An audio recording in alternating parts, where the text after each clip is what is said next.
ഈശംശയ്ക്ക് സ്വായിക്കട്ടെ. ഈശോയ്ക്കും മാതാവിനും 1000 നന്ദി. എൻ്റെ പേര് അഞ്ജു.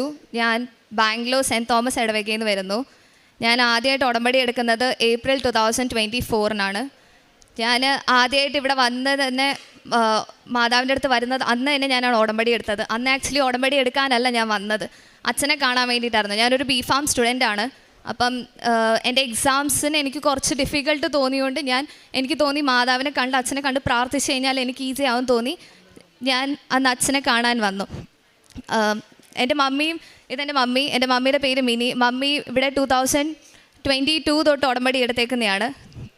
അപ്പം മമ്മിയുടെ കൂടെയാണ് ഞാനിവിടെ വന്നത്. അന്ന് മമ്മിയുടെ ഉടമ്പടിയിൽ ഞാൻ അച്ഛനെ കാണാൻ വേണ്ടി വന്നു. അപ്പം ഞാൻ 19 ഇയേഴ്സ് ആയിരുന്നു. അപ്പോൾ അവർ പറഞ്ഞു 18 എബോവ് ആണെങ്കിൽ ഉടമ്പടി എടുക്കണമെന്ന് പറഞ്ഞു. അന്ന് ഞാൻ ഉടമ്പടി എടുത്ത് അച്ഛനെ കാണാൻ വേണ്ടി വന്നപ്പം ഞാൻ അവിടെ നിന്ന് പ്രാർത്ഥിച്ചു. അച്ഛൻ എനിക്ക് വേണ്ടി പ്രാർത്ഥിച്ചു. അത് കഴിഞ്ഞ് ഞാൻ അച്ഛനോട് പറഞ്ഞു എനിക്ക് ജലദോഷം അലർജി ഉണ്ട്.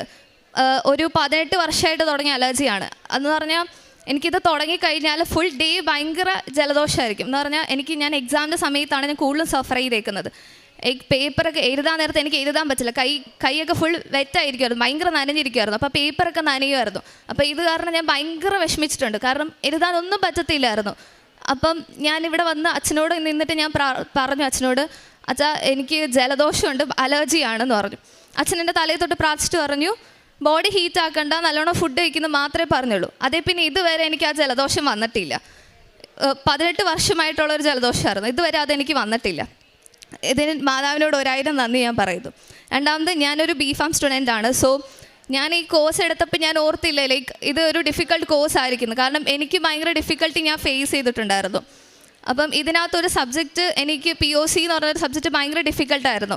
ഇതെൻ്റെ സെക്കൻഡ് സെമ്മിൽ ഒരു സബ്ജക്റ്റായിരുന്നു. ഇതെനിക്ക് ബാക്കായിട്ട് ഞാൻ എഴുതാണ്ടിരിക്കുമായിരുന്നു. അപ്പം ഞങ്ങളുടെ കോളേജിൽ ഒരു റൂളുണ്ട്, സെക്കൻഡ് ഇയറിൽ എക്സാം പാസ്സായില്ലെങ്കിൽ 4th ഇയറിൽ കയറ്റില്ല. അപ്പം ഇത് എനിക്ക് 2 അറ്റംപ്റ്റേ ഉള്ളൂ ഇനി പാസ്സാവാൻ. അതിന് മുന്നെയാണ് ഞാൻ വന്ന് സാക്ഷ്യം എടുത്തത്, ഉടമ്പടി എടുത്ത് ഞാൻ പോയി ഈ എക്സാം എഴുതി. ഫസ്റ്റ് അറ്റംപ്റ്റ് ഞാൻ എഴുതി, അന്ന് ഞാൻ പാസ്സായില്ല. അത് കഴിഞ്ഞ് എൻ്റെ കയ്യിൽ ഒരു സെറ്റ് ഓഫ് കൃപാസിൻ്റെ പേപ്പർ ബാക്കിയുണ്ടായിരുന്നു. അപ്പം ഞാൻ ഇത് എക്സാമിൻ്റെ മുന്നത്തെ ദിവസം ഞാൻ കൊടുത്തു. ഞാൻ മാതാവിനോട് പ്രാർത്ഥിച്ചിട്ട് പോയി. എൻ്റെ കാശ് എപ്പോഴും എൻ്റെ കയ്യിലുണ്ടായിരുന്നു. എക്സാമിന് പോയപ്പോഴും ഞാൻ എൻ്റെ കാശ് കൊണ്ടാണ് പോയത്. അന്ന് ഞാൻ പഠിച്ചൊന്നുമില്ല, എനിക്ക് ഒന്നും അറിയത്തില്ല, എന്താ പഠിക്കണം, പഠിച്ചാലും എനിക്ക് ഓർമ്മ നിൽക്കുന്നില്ലായിരുന്നു. ആ സബ്ജക്റ്റ് ഭയങ്കര ഡിഫിക്കൽട്ടായിരുന്നു. അന്ന് ഞാൻ അവിടെ ചെന്നു, എക്സാം എഴുതി. മാതാവിൻ്റെ കാശ് ഞാൻ കയ്യിലെടുത്തിട്ട് ആ പേപ്പറിൽ ഞാനിങ്ങനെ വെച്ചിട്ട് ഞാൻ പറഞ്ഞു, മാതാവ് ഇനി ഞാൻ ഈ എക്സാം എഴുതാൻ വരരുത്, എന്നെ ഇടയാക്കരുതെന്ന് ഞാൻ പറഞ്ഞു. എന്നിട്ട് എൻ്റെ കയ്യിൽ കുറച്ച് ഉപ്പുണ്ടായിരുന്നു, ഉടമ്പടി ഉപ്പ്. അത് ഞാൻ ഒരു ബുക്ക്ലെറ്റിനുള്ളിൽ ഇട്ടിട്ട് ഞാൻ ഈ പേപ്പർ കൊടുത്തു. എന്നിട്ട് ഞാൻ മാതാവിനോട് പറഞ്ഞു, മാതാവ് എന്നെ ഇത് പാസ്സാക്കി തന്നോണം, ഇനി ഞാൻ ഇത് എഴുതാൻ ഞാൻ ഇങ്ങോട്ട് വരില്ല എന്ന് പറഞ്ഞു. അത് എഴുതി എൻ്റെ റിസൾട്ട് വന്നു കഴിഞ്ഞപ്പോൾ ഞാനിതിന് പാസ്സായി. ഇല്ലെങ്കിൽ ഞാൻ ഒരു ഇയർ വെയിറ്റ് ചെയ്തിട്ട് എൻ്റെ ജൂനിയേഴ്സിൻ്റെ കൂടെ ഞാൻ പഠിക്കണമായിരുന്നു. പക്ഷെ അത് മാതാവ് എനിക്ക് ഇടയാക്കിയില്ല, മാതാവ് എന്നെ പാസ്സാക്കി തന്നു ആ ഒരു അറ്റംപ്റ്റിൽ തന്നെ. അത് കഴിഞ്ഞ് മൂന്നാമത്തെ സാക്ഷ്യം എന്ന് പറഞ്ഞാൽ ഞാൻ ബാച്ചിലേഴ്സ് ലാസ്റ്റ് സെമ്മിൽ എനിക്ക് ഭയങ്കര കഷ്ടമുള്ള സബ്ജക്റ്റായിരുന്നു BPharm. അപ്പം എനിക്ക് ലാസ്റ്റ് സെമ്മിൽ ഒരു സെമ്മെങ്കിലും എനിക്ക് ഡിസ്റ്റിങ്ഷൻ എടുക്കണമെന്നായിരുന്നു. അപ്പം ഞാൻ വന്ന് ഇവിടെ ഉടമ്പടി പുതുക്കി പോയി.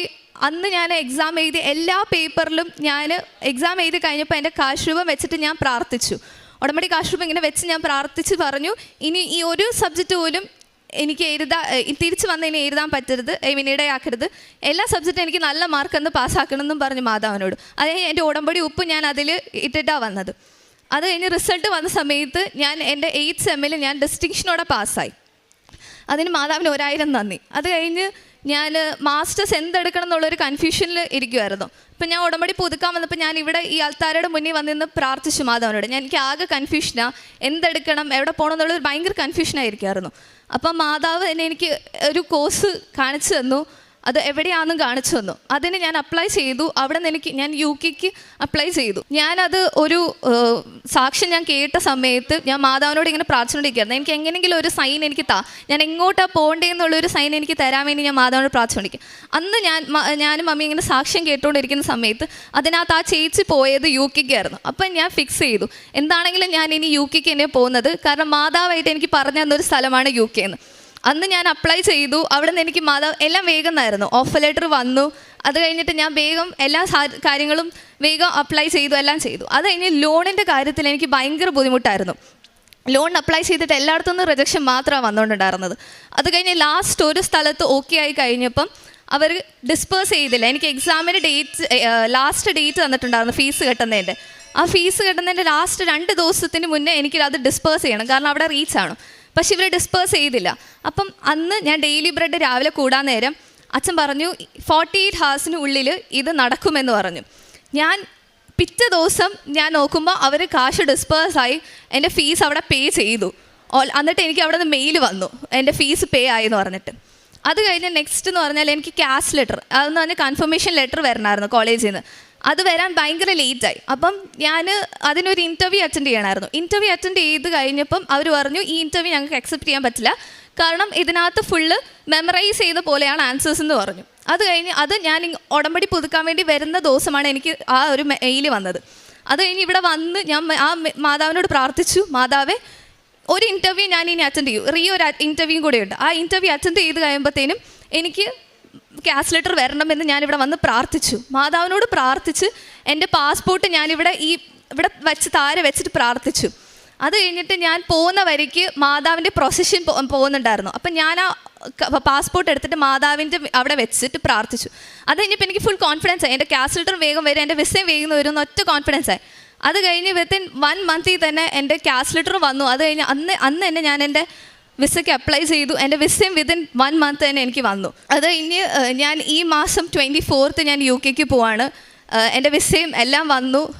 ഇതിനെല്ലാം തന്ന മാതാവിന് 1000 നന്ദി ഞാൻ പറയുന്നു. കാരുണ്യ പ്രവർത്തനം എന്ന് പറഞ്ഞ് ഞാനും എൻ്റെ മമ്മി വീട്ടിൽ തന്നെ ഫുഡൊക്കെ ഉണ്ടാക്കി ഞങ്ങൾ ഹോസ്പിറ്റൽസിൽ, ലൈക്ക് ഗവൺമെൻറ് ഹോസ്പിറ്റലൊക്കെ ഉണ്ട് അവിടെ, അപ്പോൾ അവിടെയൊക്കെ കൊണ്ടുപോയി കൊടുക്കുമായിരുന്നു. പിന്നെ എനിക്കിപ്പോൾ ആരെങ്കിലും പാവപ്പെട്ടവരെ കണ്ടു കഴിഞ്ഞാൽ ഞാൻ അവർക്ക് കാശായിട്ടോ അല്ലെങ്കിൽ ഫുഡായിട്ടോ മേടിച്ച് കൊടുക്കുമായിരുന്നു. കൃപാസന പത്രം ഞാൻ ആദ്യം കൊടുക്കാൻ ഭയങ്കര മടിയായിരുന്നു. കാരണം ഞാൻ വിചാരിക്കുമായിരുന്നു, ഓക്കെ ഈ എൻ്റെ ഏജിലുള്ള ആൾക്കാരൊക്കെ എന്നെ കണ്ടു കഴിയുമ്പോൾ എന്ത് വിചാരിക്കുമോ, ഇവൾ ഭയങ്കര ഭക്തി ആയാലോ എന്നൊക്കെ ഒരു തോന്നൽ കാണുമല്ലോ എന്ന് ഓർത്ത് എനിക്ക് ഭയങ്കര മടിയായിരുന്നു സ്റ്റാർട്ടിങ്ങിൽ കൊടുക്കാൻ. അപ്പം ഞാൻ പറയും മമ്മിയുടെ അടുത്ത്, മമ്മി കൊടുത്തോ, ഞാൻ കൊടുക്കുന്നില്ല, മമ്മി കൊടുത്തോളാൻ പറയായിരുന്നു. പിന്നെ എനിക്ക് എന്താണെന്നറിയത്തില്ല, ഞാൻ മാതാവിൻ്റെ അടുത്ത് കൂടുതൽ അടുത്തപ്പോഴാണെന്ന് തോന്നുന്നത് ഞാൻ തന്നെ കൊടുക്കാൻ തുടങ്ങി. മമ്മിയുടെ അടുത്ത് പറഞ്ഞു മമ്മി കൊടുക്കണ്ട, ഞാൻ തന്നെ പോയി എല്ലാവരുടെ അടുത്തും പറഞ്ഞു കൊടുക്കാൻ തുടങ്ങി. ചുമ്മാ കൊടുക്കുന്നില്ലായിരുന്നു. ഞാൻ ഹിന്ദിയും കന്നഡയും തമിഴും ആയിരുന്നു, പിന്നെ ഇംഗ്ലീഷുമായിരുന്നു കൂടുതലും അവിടെ കൊണ്ടുപോയിക്കൊണ്ടിരുന്നത്. അവിടെ ചെന്നിട്ട് എല്ലാവരുടെ എക്സ്പ്ലെയിൻ ചെയ്യുമായിരുന്നു ഇതെങ്ങനെയാണ് മാതാവ് പ്രത്യക്ഷപ്പെട്ട കാര്യങ്ങളും ഇവിടുത്തെ യൂട്യൂബ് ചാനലും എല്ലാം ഞാൻ പറഞ്ഞു കൊടുക്കായിരുന്നു. അത് കാരണം കുറേ പേര് എൻ്റെ അടുത്ത് വന്ന് ചോദിച്ചിട്ടുണ്ട് ഇവിടെ വരാൻ പറ്റുമോ എന്നുള്ള കാര്യങ്ങളൊക്കെ വന്ന് ചോദിച്ചിട്ടുണ്ട്. അതേ പിന്നെ ഞാൻ പേപ്പർ കൊടുക്കാനൊന്നും മടിച്ചിട്ടില്ല. അതിന് എൻ്റെ സ്വഭാവത്തിൽ എന്ന് പറഞ്ഞാൽ ഞാൻ ഭയങ്കര വേഗം ദേഷ്യം വരുന്നൊരു കൂട്ടത്തിലായിരുന്നു. ലൈക്ക് ഒന്ന് പറഞ്ഞ് രണ്ടാമത്തേനും ഭയങ്കര ദേഷ്യം വരുമായിരുന്നു. ഞാൻ ഉടമ്പടി എടുത്ത് കഴിഞ്ഞപ്പോൾ തൊട്ട് എൻ്റെ ദേഷ്യം ഭയങ്കര കുറഞ്ഞു. പിന്നെ ഞാൻ പ്രാർത്ഥനയിൽ എന്ന് പറഞ്ഞാൽ ഞാൻ പള്ളിയിൽ പോക്കൊക്കെ ഭയങ്കര കുറവായിരുന്നു. ഞാൻ ഡെയിലി ഇപ്പോൾ പള്ളിയിൽ പോകും, ബൈബിൾ വായിക്കും. ഡെയിലി രാവിലെ എനിക്ക് എണീറ്റ് കഴിഞ്ഞാൽ ഞാൻ ആദ്യം ബൈബിൾ വായിച്ചിട്ടാണ് ഞാൻ എന്ത് കാര്യവും ചെയ്യുന്നത്. ഇങ്ങനെ കുറേ മാറ്റങ്ങൾ മാതാവ് എൻ്റെ ജീവിതത്തിൽ തന്നിട്ടുണ്ട്. ഞാൻ മാതാവിന് 1000 നന്ദി ഞാൻ പറയുന്നു.